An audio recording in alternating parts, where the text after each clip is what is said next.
常識與總溫習筆記單元一機械與生活第1至2課。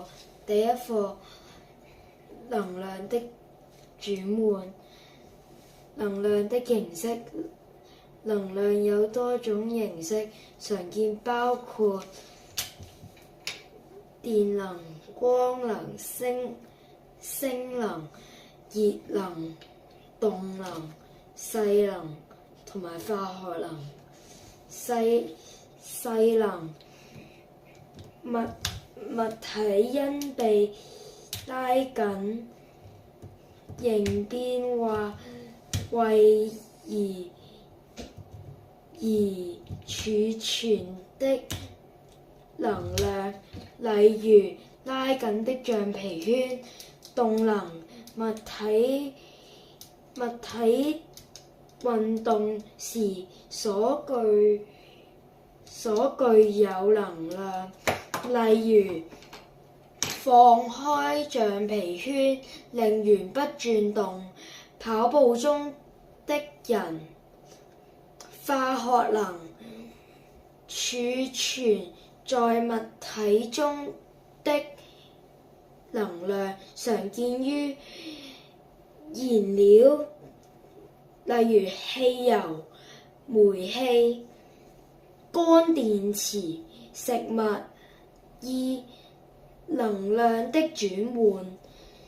能量可以從一種形式轉換成另一種形式，雙手互相摩擦，能量轉換成熱能，雙手會感到溫暖。用力拍手，動能變成聲能，會發出聲音。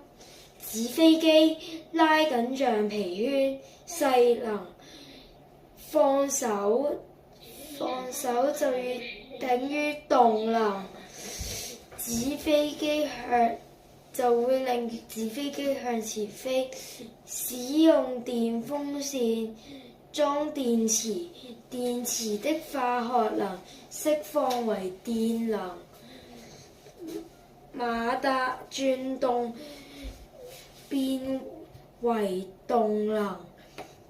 使用洗衣機，電能會變成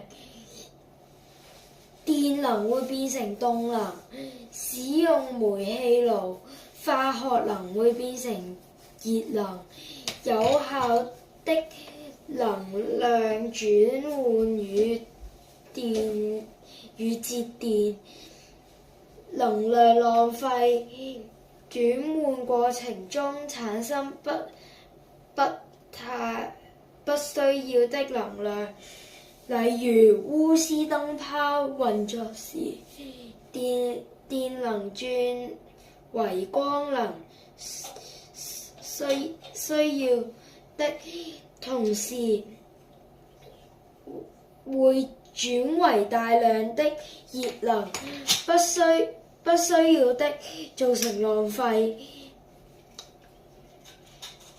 節能燈具、堅電膽和 LED 燈比傳統鎢絲燈膽更加慳電。